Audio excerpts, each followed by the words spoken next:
Персонально ваш. Здравствуйте, в эфире «Эхо Москвы» Уфе, программа «Персонально ваш». Меня зовут Елена Черкова, а «Персонально ваш» сегодня экономист Всеволод Спивак. Всеволод, приветствую. Добрый. Номер для смс-ок напомню, +7 927 304 10 51. Можете присылать свои вопросы нашему гостю. Пожалуйста, не забывайте подписываться. Писать можно не только смс-ки, но и сообщения в Телеграм. Трансляции на Ютубе и на Фейсбуке мы также запустили.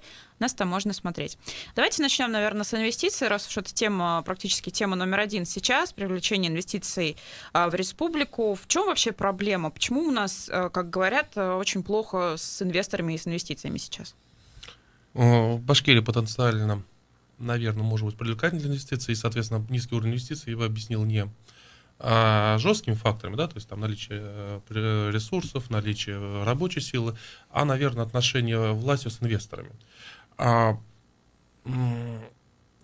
При Хамитове сложилась ситуация, когда в борьбе с коррупцией, может быть, в борьбе за прозрачность какую-то взаимодействие власти с бизнесом, сложилась ситуация, когда непонятна точка принятия решения. То есть ты не можешь прийти и с кем-то договориться о чем-то. То есть у нас слово «договориться» вообще плохо воспринимается, да, договориться с властью. На самом деле нужны какие-то правила игры. При Хамитове была ситуация, когда договариваться не о чем. То есть потому что то ли люди меняли, то ли люди не могли гарантировать. Единственное исключение, наверное, которое можно вспомнить, это Кроношпан, где власть жестко отстояла свою позицию. В какой-то мере это негативный пример, да, когда не прислушались. Да, но с другой стороны, для бизнеса это позитивный пример, когда власть показала, что с ним можно договариваться, и бизнес получает какие-то гарантии. Больше примеров, когда бизнес получал бы гарантии, эти гарантии бы доводили до чего-то, я не вижу.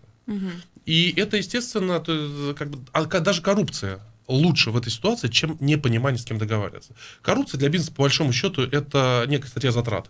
То есть ты берешь, считаешь, там, 100 рублей плюс 100 плюс 200, у тебя получается сумма затрат, да, экономику ты считаешь. Откаты. Да, неважно, это для меня статья затрат, такая же, как кирпичи, как цемент. Но если эта коррупция ведет к тому, что есть понимание структуры принятия решений. Вот отсутствие структуры принятия решений гораздо хуже, чем коррупция, и мы это увидели за последние несколько лет. Насколько сильны сейчас административные барьеры, и насколько сложно новой власти будет с ними бороться? Именно в плане бизнеса и инвестиций. Вы знаете, в последнее время, наверное, надо говорить, может быть, даже не сколько о барьерах. Барьер — это вот что-то жесткое. Вот ты вот бьешься головой обо что-то. У нас нет такого? Вы знаете, у нас даже не, я бы сказал, не барьер, у нас болото. То есть ты не, вот я, как и говорил, я не понимаю точки принятия решения. То есть все как-то вот во что-то завязывается, и ты не можешь не посчитать ни план, ни график и так далее, и так далее. Ты не понимаешь, с кем взаимодействовать. Тебе рассказывают о программах поддержки бизнеса и так далее, но ты не понимаешь в конечном счете, в каком кабинете, какая структура, какие регламенты принятия решений. И то, что я вижу в новой власти, наверное, не улучшает ситуацию. Почему? Ну, вот я смотрю, есть определенный у новой власти определенный, как бы сказать, правовой цинизм. Вот бывают же врачи, они циники, когда дело касается там организма. То есть они понимают, что организм, он, в принципе, так работает отчасти как механизм, там, это как насос работает. У них нет какого-то трепета, они понимают, как это использовать. Новая власть, они ближе к юристам. И, соответственно, юридически вот этот вот цинизм. Они понимают, как закон можно использовать. Вот посмотрите, я видел, если я не ошибаюсь, одно из совещаний, когда сказали, была ситуация распад с Башавтодором, Башкиравтодором, Башавтотрансом, и местные власти запретили, сказали приостановить переоформление вида разрешенного использования земельного участка. Подождите, я не понимаю. То есть, если есть регламенты, когда вид разрешенных участков в пределах территориальной зонирования меняется, ну, не в разрешительном порядке, должны быть регламенты. То есть, нельзя просто так взять и сказать, подождите, ребят, стоп. Это волюнтаризм. Нет, ну там же все-таки ситуация была другая. Если мы все-таки про Башкиравтодор говорим, Башавтотранс мы говорим. Башавтотранс, по-моему, да, там был. Если мы говорим про Башавтотранс, то этому решению приостановить, по крайней мере, на время процесса предшествовало достаточно много публикаций о коррупции, о том, как были незаконно переданы земельные участки, как там отчуждение имущества происходило. То есть, если с этой точки зрения рассматривать. Правильно. Вот теперь смотрите, мы говорим, понятийно там было что-то неправильно. И раз понятийно там неправильно, то власть дана указание исполнять регламенты. Подождите. Была коррупция, давайте, есть суды, есть правоохранительные органы и так далее, и так далее. Если пока этого нету, давайте будут регламенты работать. Если мы говорим, окей, мы понятийно понимаем, что это неправильно, поэтому понятийно тоже будем неправильно работать, у нас появляется понятийная власть и понятийные взаимоотношения. А тогда какого нормального структурного инвестора вы хотите в систему понятийных взаимоотношений затянуть? Вы правы, как человек, да? Я могу быть тоже доволен. Я понимаю, что там, наверное, что-то было, потому что непонятно. Но если есть уже оформлено, выделено участок, если есть регламент изменения, на каком основании это представляется? Или просто потому, что кому-то понятийно показалось. А в следующий раз кому-то понятийно покажет, что, допустим, «Эхо Москвы» говорит что-то неправильно. Понятийно. Раскачивает лодку, допустим, да, там. Вот. И что? Вопрос понятия он очень сложный. Если бы понятия было достаточно, не надо было вся система вот этих дум, законов, законопроектов и так далее, норм, норматив. Понятийно же можно. Нет, ребят, в обществе с разными точками зрения, с разными интересами понятийно нельзя, поэтому придумана вся система. Законы, органы исполнения, судебные и так далее. Но если возвращаться все-таки к инвестициям, то давайте прямо на конкретных примерах, может быть, тогда поясним, в чем выражается вот эта понятийность и в чем, как вам кажется, это, наверное, не совсем корректные, да, действия сейчас власти. Ну вот давайте посмотрим ситуацию с концессией. Да, вот по университетам, если не ошибаюсь. Салават. Салавате. Да? Роддом Салаватский, да. Ну то есть сначала это было хорошо, что-то поменялось, это стало плохо. Как нам работать? Мы понимаем, вот я, допустим, понимаю, что по закону работать в принципе нельзя. Вот давайте, ну, то есть по закону можно работать, но в конечном счете есть какие-то запятые, в рамках которых любое твое решение может быть незаконным. Вот я могу вам привести просто банальный пример, вот, мне очень нравится. Вот, вы ходите в ресторан и едите стейки, да? Вот есть Санпин, там напишут, температура в толще стейка должна, по-моему, то ли 60, то ли 80 градусов составлять.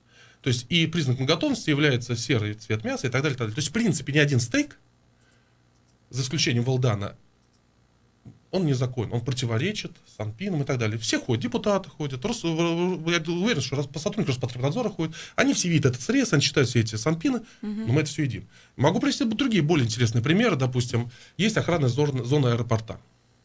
Любое то есть по закону ты, в принципе, в охранной зоне аэропорта, или это, может, чуть по-другому называется, ты не то, что не можешь начать строительство, ты не можешь начать проектирование без разрешения аэропортового начальства. Я не помню, там 10 или 15 километров. То есть, представляете, вот это все, вот, что у нас там вокруг аэропорта 15 километров, оно там как бы до города не доходит, а доходит до города. Да? То есть, любое строение, вы должны пойти туда и просить. Многие об этом забывают, закон есть. И как только, допустим, городу надо освободить эту землю, об этом вспоминают. Не в Уфе, в Москве. То есть, когда я рассказываю друзьям, говорят, нет, ну брось, ну что-то написали, все забыли, все, закрыли тему. Нет, ребят, в Москве из-за отсутствия разрешения сносят дома, потому что они были построены незаконно. Есть другой разговор о том, что сроки давности. Да нет, ребят, тоже не работает, потому что сроки давности восстанавливаются. Аэропорт пишет, что мы были не в курсе, что появилось это многоэтажное здание, да? Сроки давности восстанавливают, и потом сдавать разрешение строительства. Все. Но мы работаем в этой системе. Соответственно, я понимаю, что если понятийно кому-то не нравится концессия в Салавате, то ее, наверное, могут отозвать. Как-то. Я не знаю как. Либо надо будет договариваться. Как договариваться, это тоже непонятно. Вот пример. И после этого идти в эту тему или не идти, я думаю, что большинство скажет, нет, не надо. Так, может быть, проблема-то в том, что у нас закон такой, что он позволяет и так себя трактовать, и работать и так, и какие-то лазейки находить в этом? Да, отчасти да. Угу. Да. А вот как раз если говорить про концессию, да, сам формат концессии, насколько он вообще в Башкирии изучен, насколько он понятен людям, которые здесь живут, которые здесь собираются бизнес развивать. Потому что, ну, у меня, по крайней мере, есть ощущение, что вот чисто на обывательском уровне слово концессия — это вообще что-то такое непонятное, страшное. Вообще, о чем вы говорите? Сейчас все придут частники, все заберут. На обывательском уровне, я думаю, и бизнес не очень понятен. Угу. То есть есть некий стереотип там 90-х, да, человек занимается бизнесом, у него все хорошо. Вот то, что это сейчас не так, или не всегда так, или в большинстве своем так, или может быть в меньшинстве, но в значительной степени не так.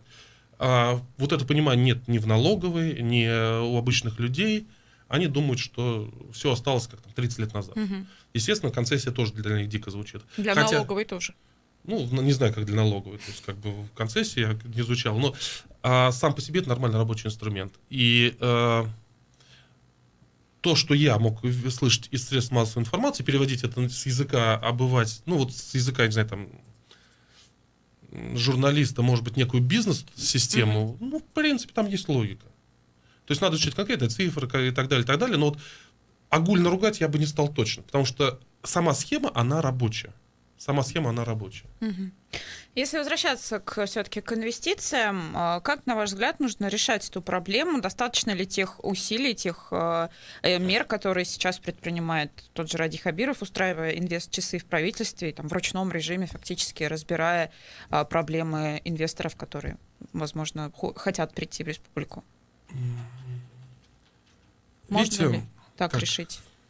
Вопрос же, ты можешь в таком ручном режиме работать с большими бизнесами. Мгм. Ты можешь в ручном режиме за руку или на каком-то большом уровне заводить разовые проекты.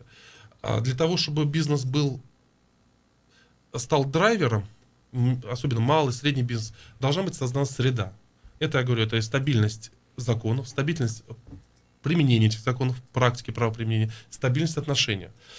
А в данном случае, то, что я вижу, несмотря на многие слабинства, я вижу просто забавные вещи. Вот у нас каждый новый мэр приходит и говорит: окей, ребят, у нас вывески неправильные. Каждый новый мэр приходит и там едет по улицам и говорит: не, вагончик это неправильно.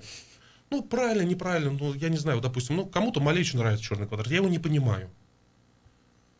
Ну, назначьте меня директором этажа, я буду проходить и говорить: так, это снимите. Откуда у меня квалификация? В принципе, ну, это мой вкус.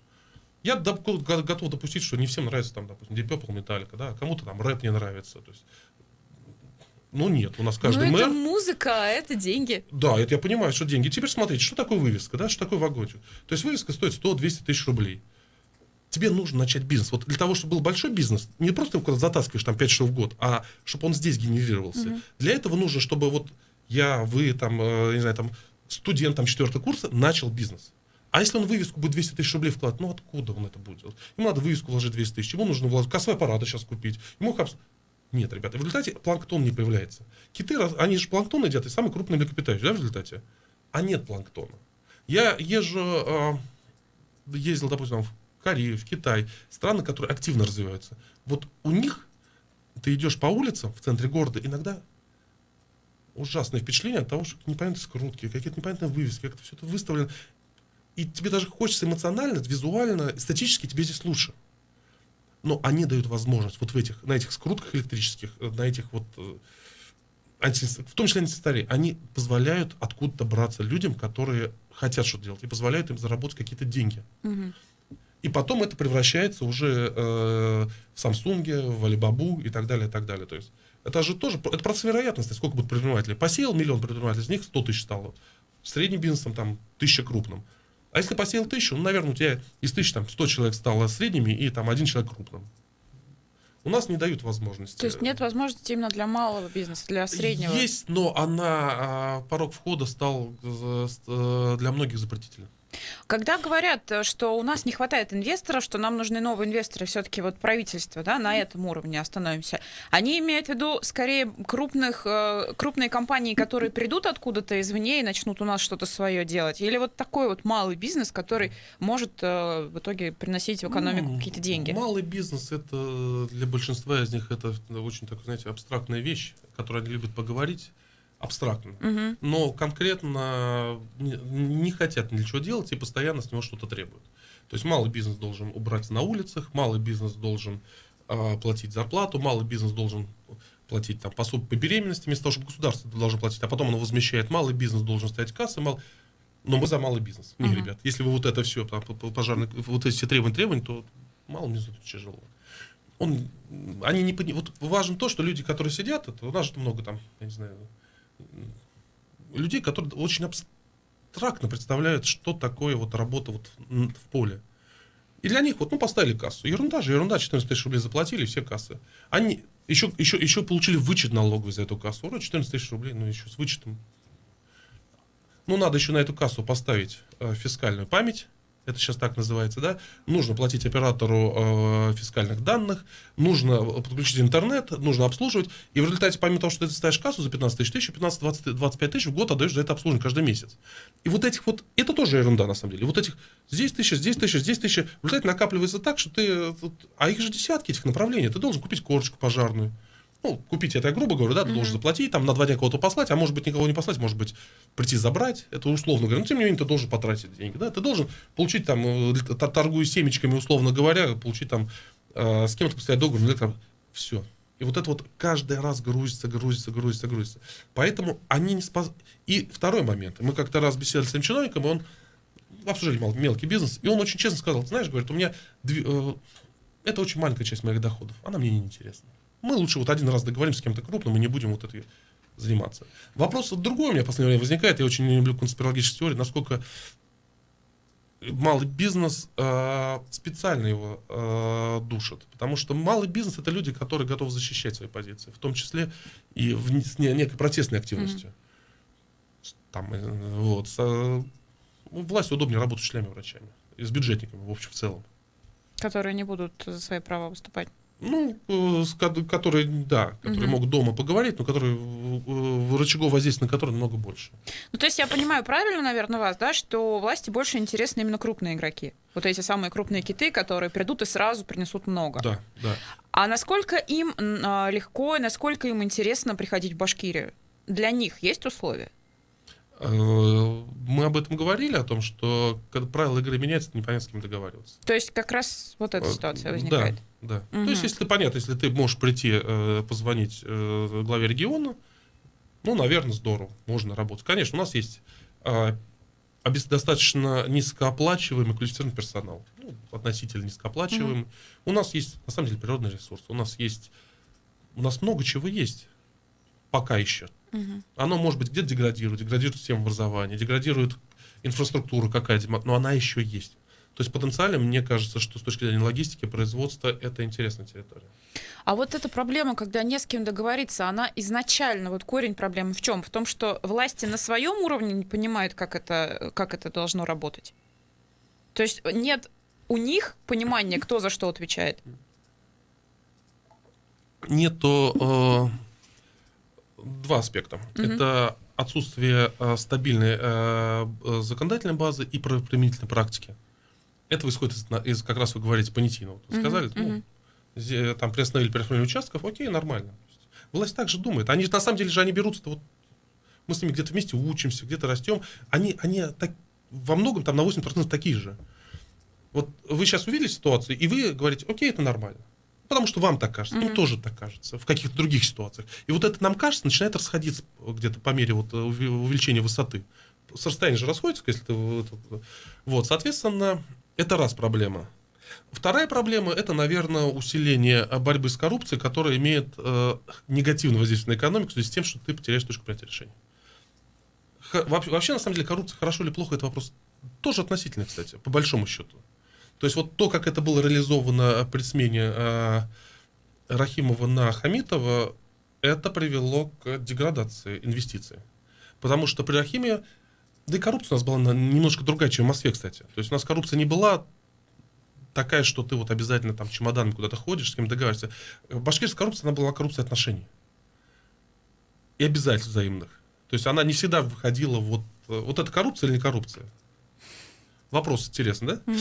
Но, по крайней мере, она позволяла ставить какие-то там дорожные карты рисовать. Вот. Потом все это разрушилось, и стало непонятно вообще с кем. Вот. Сейчас что будет? Понятно, что трансформация, мы видим, что очередной удар по доверию наносят. Ну, для того, чтобы убраться, надо сначала разбросать вещи, да, и то есть, соответственно, для того, чтобы... Вот. Удар может быть, по доверию кто кому наносит? Смена... непонимание структуры принятия решений, оценок и смена этих систем оценок приводит к непониманию, что будет дальше. То есть, это нормальная история при смене власти. То есть это не потому, что плохо, хорошо, это просто, это так, и вектор немножко меняется. В какую сторону не изменится, лучше всем выжать паузу и посмотреть. Допустим, вот пришли и говорят, окей, застройщики должны строить там больницы, школы и так далее за свой счет. Нормально. Как договориться, да? Но если 10 лет было по-другому, а сейчас стало вот так, бизнес говорит, подождите, у меня этого бизнес-плана нет. Мы, наверное, возьмем паузу. Ну, и вот и об этом хочу сказать. +7 927 304 10 51 номер для ваших смс-ок. У нас есть еще буквально 1,5 минутки. Очень хочу у вас спросить вот что.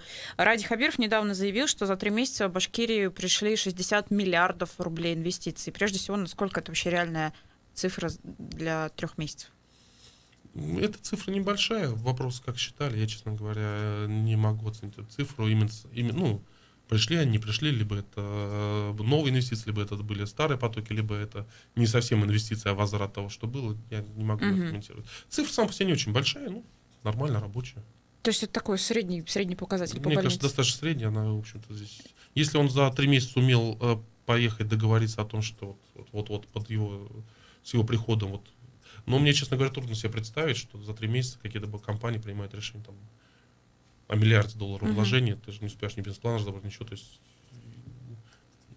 как-то так. Может быть, это есть. И может быть, не знаю.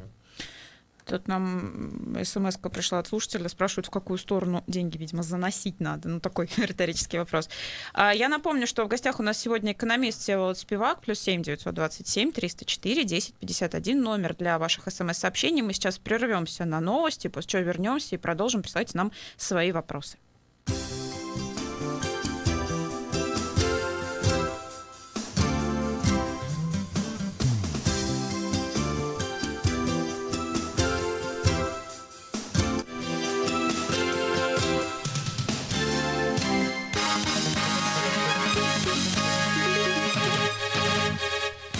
В Москве 13 часов 30 минут. Краткий выпуск новостей в эфире «Эхо Москвы». Добрый день. В Центральноафриканскую республику направлены дополнительные запросы по делу о гибели 3 российских журналистов. Ответы на них пока не получены, сообщил официальный представитель Генеральной прокуратуры Александр Куриной.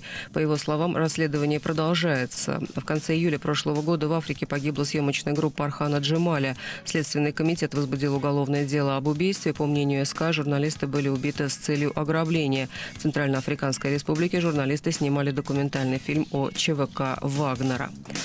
Законопроект об устойчивом Рунете не направлен на блокировку таких популярных сервисов, как YouTube и Facebook, заявил замглавы Минкомсвязи Олег Иванов. Он выступил на заседании Госдумы, которое сегодня рассматривает документ в первом чтении. По данным Минкомсвязи, в бюджет уже заложены почти 2 миллиарда рублей на исполнение закона.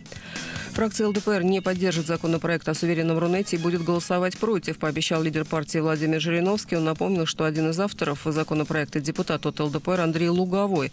Жириновский сказал, что Луговой должен отозвать свою подпись. Однако сам депутат сделать это отказался. Более того, он заявил о намерении еще и выступить во время обсуждения, хотя не является докладчиком. В ЛДПР уже заявили, что в отношении Лугового будут применены санкции в рамках действующего регламента.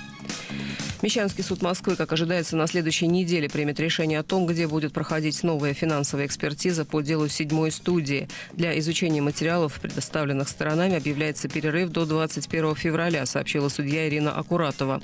Сегодня свои предложения по поводу новой экспертизы представили прокуроры и адвокаты. В частности, защита предложила передать экспертам все уголовное дело в объеме более 270 томов, вещественные доказательства, а также полный видеоархив проекта «Платформа». Следователи возбудили уголовные дела в отношении главного архитектора Ростовской области Алексея Полянского, главного архитектора Ростова-на-Дону Романа Илюгина и главного архитектора одного из районов Ростовской области Александра Корчиги. Всех троих подозревают в превышении должностных полномочий. По версии следствия, архитекторы незаконно выдавали и продлевали разрешение на строительство многоквартирных жилых домов. В результате нарушены права 60 участников долевого строительства, их деньги были похищены. Подозреваемые задержаны, решается вопрос об избрании меры пресечения, сообщает «Коммерсант». В Новосибирске суд прекратил уголовное дело в отношении бывшего ученика гимназии Владимира Жоглика. Он обвинялся во взломе школьного электронного журнала. Молодой человек в течение месяца исправлял оценки себе и своим одноклассникам. Прокурор объявил, что дело прекращено в связи с отсутствием состава преступления, и это дает возможность для реабилитации. Протечки с крыши обнаружены в залах Русского музея в Санкт-Петербурге, где размещены фонды живописи XVIII-XIX веков и древнерусского искусства. По словам представителей музея, в зоне риска оказались несколько икон и портрет Александра II, но сохранности полотен ничто не угрожает. В Москве в ближайшие сутки облачно, местами небольшие осадки, снег с дождем, ночью около 0, а днем до +2 градусов. Ирина Меркулова, служба информации, «Эхо Москвы».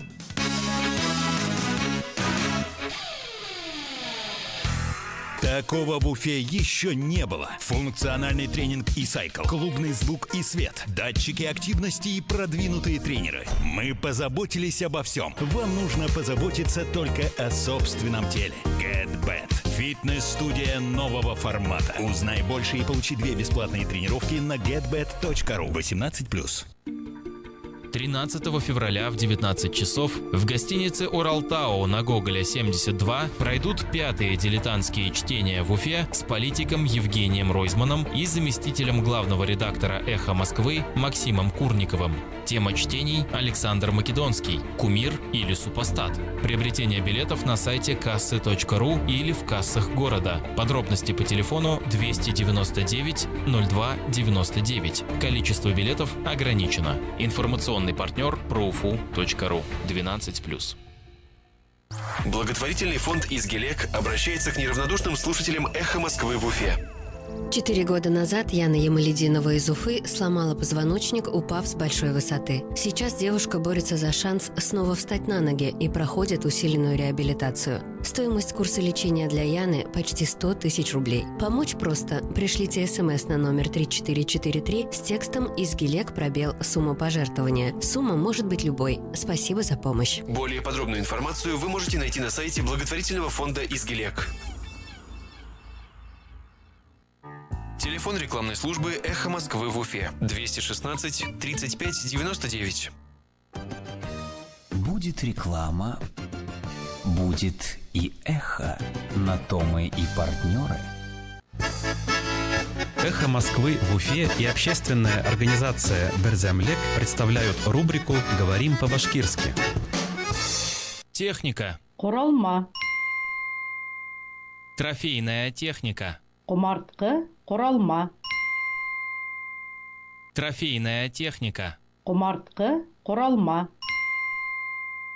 Трофейную технику из Сирии провезут по Башкортостану на поезде. Сүриянен алып қайтылған құмартқы құралманы поезда Башқұртстан биләмәләре аша үткәрәсәктәр.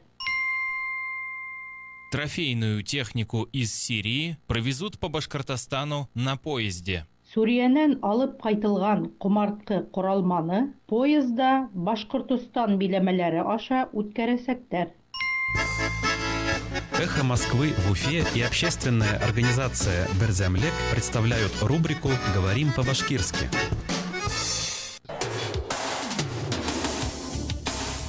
Персонально ваш. Продолжаем программу «Персонально ваш». У микрофона Елена Черкова. «Персонально ваш» сегодня экономист Всеволод Спивак. +7 927 304 1051 номер для ваших смс-сообщений. Пишите нам свой вопрос. Пожалуйста, не забывайте подписываться. Давайте перейдем, наверное, к теме дотации. По итогам 2018 года Башкирия вошла в первую десятку регионов по размеру дотации из федерального бюджета. Я вот себе сумму выписала. 16,43 миллиарда рублей мы получили с федерального бюджета. Я помню, что в прошлом году, когда Рустем Хамитов был еще руководителем республики, чуть не сказала временно исполняющим, его, в принципе, за это критиковали. Говорили, что республика превратилась из региона донора в регион реципиент. Вот вообще, давайте поясним, насколько это плохо, или насколько это хорошо, или это вообще не страшно, что из донора мы стали реципиентом и получаем такие большие дотации. Я считаю, что, наверное, с точки зрения обывательской гордости хорошо говорить о том, что мы донор. С точки же зрения развития региона и качества жизни населения, чем больше ты берешь с бюджета, тем лучше. И так получилось, что одной из значимых, или, может быть, даже ключевых компетенций руководителя региона должно быть умение получать федеральные дотации, субвенции, субсидии и так далее, и так далее. Поэтому я в этом абсолютно ничего страшного не вижу. Как житель региона, я бы, наверное, даже оценил эффективность по объему полученных средств из федерального центра. Более того, вся система, на самом деле, после 2000-х годов начала строиться так, что большинство регионов автоматически становятся донорами. Это сделано специально для того, чтобы строилась вертикаль власти. Если ты сильно независимый регион, у тебя есть деньги, ты позволяешь себе быть более свободным. Сейчас уже, конечно, наверное, об этом не актуально говорить, потому что помимо денег есть еще много других инструментов влияния центра на регионы. Но финансовая удавка, это в свое время был одним из самых эффективных, я думаю, до сих пор остается эффективным способом намекнуть власти в регионе, что они где-то не совсем правильно себя ведут. То есть это такой метод контроля федералов за регионалами? Вся система построена так, что ты должен постоянно бегать туда, просить там денег. Она просто изначально так спроектирована. В нормальном федеративном государстве должна быть независимый бюджет региона, независимый бюджет центральной власти, и это должно быть в неком постоянном конкуренции, взаимодействии, спорах, сотрудничестве. Но это должны быть равные партнеры. У нас просто изначально спроектировано, мы не равные. Поэтому чем больше ты получаешь денег, чем больше ты донор, здорово, молодец. Угу. Вот недавно у Ради Хабирова брали интервью журналисты газеты «Ведомости», и ему задали вопрос как раз по поводу того, нужно ли вновь становиться донором. Он сказал, что это одна из ключевых, собственно, его целей. А зачем? Правильно. А у регионов, у власти, у губернаторов есть какие-то KPI, да? То есть их разработают, обсуждают. Я думаю, что самодостаточных регионов один из KPI, по которому оценивают губернатора. Угу. Конечно, перед ним стоит такая задача. У жителей другая задача. Жить лучше и так, чтобы власть тратила на них больше денег. Соответственно, наверное, KPI, по которым мы оцениваем власть, и которые центр оценивает губернаторов, наверное, немножко расходятся. А как сделать так, чтобы регион снова стал донором? Ну, если нам меньше будут давать денег из Москвы, мы станем опять донором. Угу. Ну, просто станем чуть хуже жить. По большому счету же денег можно потратить сколько дадут, их никогда не будет хватать. Вот. Вопрос, какие приоритеты? Да, я правильно понимаю, что процесс вот этот перехода от реципиента к донору, ну, какими-то медицинскими терминами тут уже начали оперировать, означает, что чем меньше регион получает из федерального бюджета денег, да, тем становится, собственно, он более донор. Ну, если совсем просто, да. Причем эта процедура в значительной степени не очень определена. То есть она там постоянно меняется, регламенты, правила, там что-то определено, что-то нет. Поэтому договороспособность. Договороспособность главы региона и его команды крайне значима. Тогда мне вот что интересно. В декабре, когда у Ради Хабирова было послание к жителям региона, к Госсобранию республики, он сказал, что работу сенаторов от Башкирии и депутатов Госдумы от Башкирии будут оценивать теперь по количеству федеральных средств, привлеченных в регион. Я в этом усматриваю какое-то расхождение. Возможно, это не так. Может быть, вы мне сможете объяснить. Ну, федеральные средства могут идти по разным программам, правильно? По разным каналам. Это не одно и то же? Не совсем, нет. Здесь уже это могут быть абсолютно разные средства, конечно. То есть, допустим, строительство автодорог в рамках и так далее, они не попадут сюда. Но насколько это вообще эффективно оценивать работу сенатора вот именно по такому критерию, на ваш взгляд? Я думаю, что чиновники, которые работают в Москве, депутаты и так далее. Но когда мы говорим о депутате, наверное, его скорее народ должен оценивать. То есть вряд ли его руководитель региона, если он говорит, что я буду оценивать, ну, ты оцениваешь для себя или с точки зрения принятия каких-то административных решений. Если ты говоришь, я буду делать административные выводы, то это говорит о том, что у нас ветвь власти сращена. То есть, как бы, по факту понимаем, что это так и есть, но лучше это не озвучивать. То есть мы многие вещи понимаем по факту есть, но не всегда же мы это озвучиваем, да, то есть в бытовом уровне. Вот, соответственно, если же сенатор, то, наверное, это правильно, да. Они должны работать на то, чтобы деньги сюда приходили. Это нормально. Напомню, номер для ваших смс от +7 927 304 10 51. Еще одна тема – это бюджет республики. Вот буквально на днях стало известно, что бюджет 2018 года остался в какой-то части неосвоенным. Там 700 миллионов рублей федеральных средств и 13,5 миллиардов региональных средств остались неосвоенными. С чем, на ваш взгляд, это связано? Почему так произошло? Самый простой, причин может быть много, здесь надо глубоко погружаться, у меня нет ни данных, ни компетенции в этом, но самый простой, наиболее тривиальная причина низкого освоения бюджета — это то, что профильные ведомства не справились с подготовкой необходимой документации и не смогли их освоить. Более того, я думаю, есть же практика, к примеру, они сначала все идет долго раскачивается, январь, февраль, март, и все начинают в декабре пытаться куда-то скинуть, распихать эти деньги. То есть они сначала распихивают деньги на фирму, потом эти фирмы тоже пытаются, кстати, в декабре куда-то распихать, чтобы это на НДС можно было зачесть, чтобы не заплатить. И это там ноябрь-декабрь, и то не справляются. Обычно это связано с недоработками в подготовке необходимой документации, будь то закупки, тендеры или проектно-сметная документация. Обычно так. Хуже другое, то, что у нас, как может быть хуже, это вопрос дискуссионный, у нас бюджет профицитный много лет. Несколько лет профицитный. Ну да, последние годы был. И вот насколько профицитный бюджет, как, собственно говоря, федеральный, так и региональный, целесообразен в условиях кризиса, а мы видим этот кризис, то есть это очень спорно, это очень дискуссионный вопрос. Почему? То есть, вот у вас профицитный бюджет, у вас кризис. Вы должны сделать так, чтобы экономика заработала. А вы деньги из экономики берете, где-то их в кубышке сохраняете. Угу. Логика в чем? Либо вы видите, что завтра будет хуже, вы сохраняете деньги, потому что вы четко уверены, что через 2 года будет хуже, и вам нужны будут эти деньги, да? Это плохой вариант, да ведь? Либо второй вариант, у этих денег есть только на бумаге. Тоже плохой вариант. Угу. То есть вот есть 2 плохих варианта. Хороших, в общем, во всех странах принято как-то. Если если ты имеешь возможность, если нормальная ситуация, нет каких-то внешних вызовов, то во времена бума ты делаешь бюджет профицитным. Ты берешь деньги из растущей экономики, чтобы немножко ее пригасить, чтобы она не была так называемый hardlanding, то есть ты ее автоматически немножечко придушиваешь, чтобы в момент спада спад не был слишком резким. И в момент кризиса ты деньги бросаешь в экономику через дефицитный бюджет. И вот такой на черный день. Да, мы в быту то же самое, наверное, делаем, да ведь? Здесь почему делается наоборот? Я говорю, либо это какие-то счетные деньги, то есть абстрактные деньги, либо власть чего-то знает, нам не говорит. Ну, а вот эта тенденция сейчас принимать бюджеты и городской, и республиканский бездефицитным, насколько это верно? Насколько это вообще выполнимо?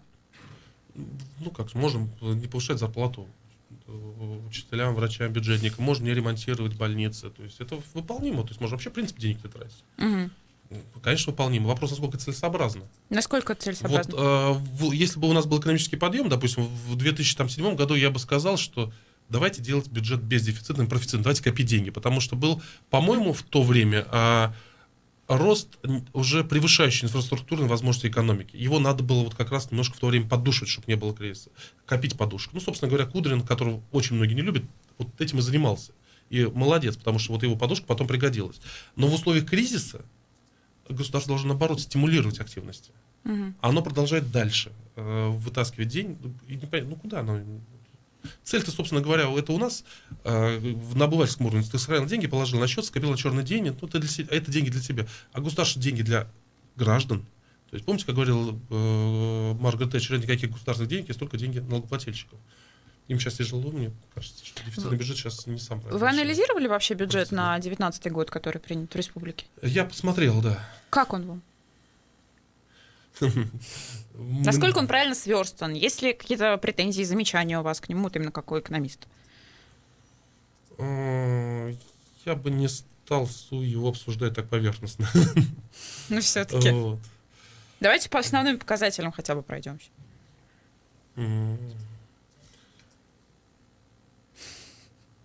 Заложен рост расходов, допустим, если я не ошибаюсь, я могу путать, поэтому давайте мы потом, если что, проверим.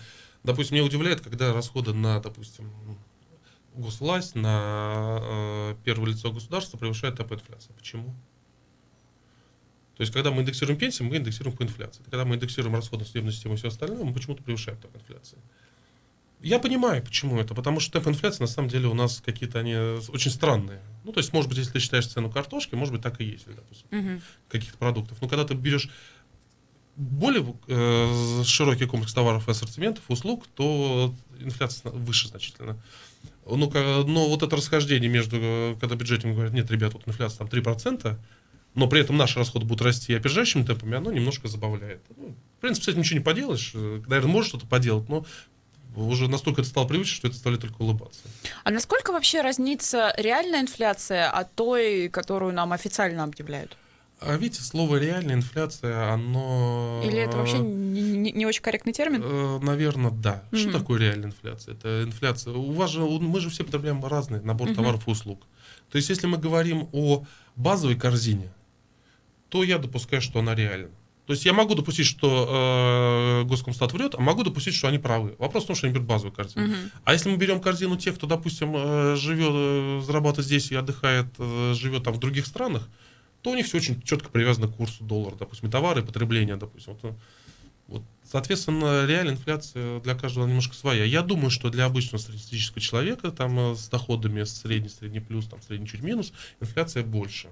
Инфляция больше. Мы потребляем, большинство из нас, вот я не знаю, может посмотреть, во что мы одеты, я думаю, что ни на ком из нас нету ничего российского. Либо очень мало. Ну, даже если что-то у нас есть российское, то ткани импортные, да? Как сказывается двукратное повышение курса доллара на цене вот этих составляющих или готовых вещей? Так также напрямую сказывается. Уменьшается немножко, понятно, оценка со стороны торговых сетей, но в целом она очень четко транслируется. А если вы покупаете картошку весну, осенью, то, наверное, в принципе, инфляция на 3% и есть 4%. Раз уж мы про цены заговорили, вот рост НДС, насколько вообще почувствовали его или еще нет? Мы видим, что прогнозы по росту НДС были же разные, но они колебались в пределах там где-то в районе. Кто-то говорил, что все 2% переложат, кто-то говорил, что нет, переложат еще больше 2,5%, кто-то говорил, что ниже. Пока идет по наиболее скромному сценарию, то есть повышение НДС на 2% вызвало рост цен примерно, ускорение инфляции примерно там, на 1%, то есть не сильно. Ну, то есть примерно пропорционально все это. Да, наоборот, часть повышения цен взял на себя бизнес. Ну, часть увеличения, часть НДС, который, в принципе, является налогом на потребление, взял на себя бизнес. Чего ждать вот в дальнейшем? Продолжится ли рост цен? Я, знаете, вот к чему это веду? У нас буквально на минувшей неделе, если я не ошибаюсь, это был Сергей Лаврентьев, могу, конечно, ошибаться, извините заранее, сказал, что, в принципе, вот это вот повышение там тех же цен на яиц, ничего страшного в этом нет, потому что всегда оно было, цены повышаются, потом они понижаются. Чего нам ждать? Будет ли понижение? Будет ли дальше рост? Или будет на какой-то период такое спокойствие какое-то? Вы знаете, мне вот интересно даже, может быть, ну, во-первых, цены на коммунальные услуги, естественно, монопольки, РЖД и газ, все остальное у нас всегда растут. Ну, я думаю, они будут расти. А будут ли расти цены на товары, которые вы покупаете свободно, базового потребления? На дешевый товар, конечно, будут расти. А более плохая тенденция будет для экономики, если начнется дефляция. Я допускаю, что в отдельные периоды у нас уже была дефляция по некоторым группам товаров. Причем эта дефляция сопровождалась падением прибыли предприятий, потому что они брали на себя часть, в погоне за конкурентоспособностью, снижалась их наценка, и ухудшением качества продукции, потребляемой продукции. Вот я думаю, что часть нашей потребительской корзины реально за последние несколько лет в ней прошла дефляция. Общий уровень инфляции, понятно, он существует, это 4, 5, 7%, но в значительной степени за счет немонетарных факторов. Это за счет роста акцизов, за счет роста ЖКХ, нефть, бензин и так далее, и так далее. Свободный бизнес, я боюсь, что на часть товара будет инфляция. Если это будет плохо. Я бы на месте правительства постарался бы это избежать, потому что это поменяет модель. То есть бизнес уже все, ему некуда. У него нет резервов. Как скоро это может случиться?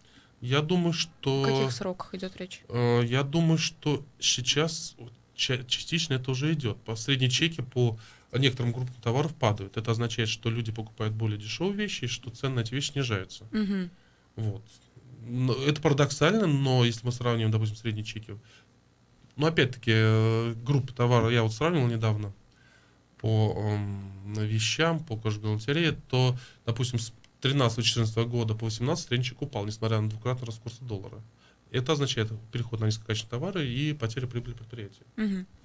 +7 927 304 10 51 номер для ваших смс-ок. У нас еще буквально есть парочка минут. Хочу обсудить с вами тему. Тоже буквально на днях о ней заговорили. Правительство нашло способ, как решить проблему одного конкретного долгостроя. Речь идет про жилой комплекс «Серебряный ручей». И план такой. Правительство выкупает за счет бюджетных средств бизнес-центр. Бизнес-центр выкупает у его владельца, да, которому принадлежит строительная компания, собственно, которая строит этот жилой комплекс. И таким образом застройщик получает деньги на завершение долгостроя. Вот такая схема, она вообще насколько нова, она насколько рабочеспособна? Как это вообще? Насколько, не знаю, в вашей практике были такие случаи? Сейчас скажу. В Рио, по-моему, назвал это высшей математикой, да? Бизнес или еще что-то такое. Да. Очень замечательная вещь. Он еще вещь. говорил, конечно, что к бизнесу нужно как к священной корове относиться. И там, если не ошибаюсь, дом предпринимателей собираются. С коворкингом делал, да? В этом бизнес-центре, да. Коворкинги, там отдадут. То есть, его единственное, что подъехать-то ни о чем нельзя, да? То есть, предприниматели и все их работники должны на автомобилях быть, да? То есть, вы представляете, коворкинг, я начинаю бизнес, да, у меня там 10, 15, 20 тысяч могу платить своим там друзьям и так далее, и так далее. На самокате будут ездить. Да, как они до тут дают, это вопрос, конечно. Чем сложнее, схема может прозрачна. То есть, если есть актив, его можно продать. Актив стоит ровно столько, сколько ты его можешь продать, по большому счету. Если они не могут или не хотят его сейчас продать по рыночной цене, значит, они рассчитывают от бюджета получить некий бонус. Вот эта дельта между рыночной ценой и неким бонусом пойдет на достройку, я так понимаю, вот этого комплекса, да? Вот как-то все запутали, у меня такое ощущение, что не совсем это корректно. Если вы хотите помочь, ну давайте определите сумму и помогите. А у нас как помогают? Они помочь прямо не могут, либо не хотят, потому что... А почему они не могут помочь прямо? Зачем вот нужна вот эта вот промежуточная среда? давайте по-другому. Вот кто-то покупает квартиру на вторичном рынке, он заплатил, пришел, да? Так. Есть дольщики. То есть что такое долевик? Это по большому счету инвестор. Он должен это понимать. То есть он покупает недострой, он берет на себя риски. Кто-то платит там, на 10% дороже, на 15%, покупает готовые. А кто-то говорит, не, ребят, я думаю, что я рискну. Но когда этот риск срабатывает, почему-то мы все должны платить. Многие скажут, нет, ребят, а почему я должен платить, если я... Ну, по сути, мы и так заплатим. Просто из Правильно. бюджета купят деньги. Правильно, купят поэтому правильно, поэтому надо показать какую-то схему, когда деньги туда попадут, но при этом нельзя будет... Кручу-верчу, запутать хочу. Да. Потому что вот как-то так, я думаю. А забавная история, когда говорят, ребят, давайте вы закончите там долгострой, мы дадим землю. А давайте мы продадим землю и поймем, сколько это стоит. Потому что вы даете землю, а за сколько вы даете? Оценку земли сделать. Оценка, знаете, она может варьироваться там, в 4-5 раз различаться. Просто продать участок земли, вложить деньги сюда. Ну так тоже не пойдет для них. Им надо как-то схему запутать, чтобы вот это не было так очевидно. Вот. И второй вопрос, за сколько они его купят? Еще у меня один вопрос. Если не ошибаюсь, если у человека нет денег на достройку, если у него, в принципе, нет денег, обычно он идет в банк, закладывает здание, получает кредит. Неужто у него вот это все здание стоит не заложено нигде? Может быть, это так. Может, он снял залог. Значит, у него были деньги, значит, покупать не обязательно, можно было сразу пойти и вложить. А если здание заложено, то есть получается так, что деньги туда придут, часть уйдет в банк, и на какую-то оставшуюся дельту будут достраивать это. То есть эта схема не очень-то и выглядит блестяще, судя по... Надо знать параметры, но я люблю, когда четко понятно. То есть проблема с решением есть деньги. Когда вы начинаете через какие-то активы, там, передачу земельных участков, покупку чего-то, вы просто все это запутываете, и в результате становится нечестно. Вот смотрите, допустим, я посмотрел, спасали ФЖС, купили на Закива Лиди офисный центр, да, у ФЖС. Цена покупки, я посчитал, стоила там что-то в районе Полезной площади, 73-74 тысячи рублей. В то время как в Уфе в центре уже коммерческие объекты, офисный центр, многоэтажный, торговый центр, их не всегда за 30-40 тысяч продаж. С арендаторами или там уже... За квадратный метр. Да, обжитые и так далее, и так далее. А здесь необжитый офисный центр продает по цене практически в 2 раза дороже. Покупку единственного поставщика. Это зачем? Ну ладно, вы ФЖС спасли, но вы помимо ФЖС еще и частных инвесторов спасли. То есть, это выглядит так, исходя из тех цифр, которые я читаю в газетах. Если вдруг в газетах там не все сказано об условиях или о цифрах, может быть ситуация совсем другая. Но если ты просто видишь площадь, цифру, и знаешь, сколько это стоит на рынке, то это очень как-то не совсем рациональный путь спасения. Если такая же схема будет здесь, это будет странно. Все-таки не услышала ответа. Вот были ли в вашей практике какие-то подобные механизмы? Вы встречали вот что-то похожее? В моей практике лично у меня не было. Нет. Если говорить о республике, мы видим, как спасали ФЖС, выкупая... Ну вот примерно такой же механизм. Выкупая, да. То есть просто-напросто заплатили в 2 раза дороже за недвижимость. То есть фактически запутали схему и спасли. Ну что ж, мы будем заканчивать наш эфир. Время подходит к концу. Всеволод, спасибо вам большое, что пришли. Я напомню, что в гостях у нас сегодня был Всеволод Спивак. Никакого секрета.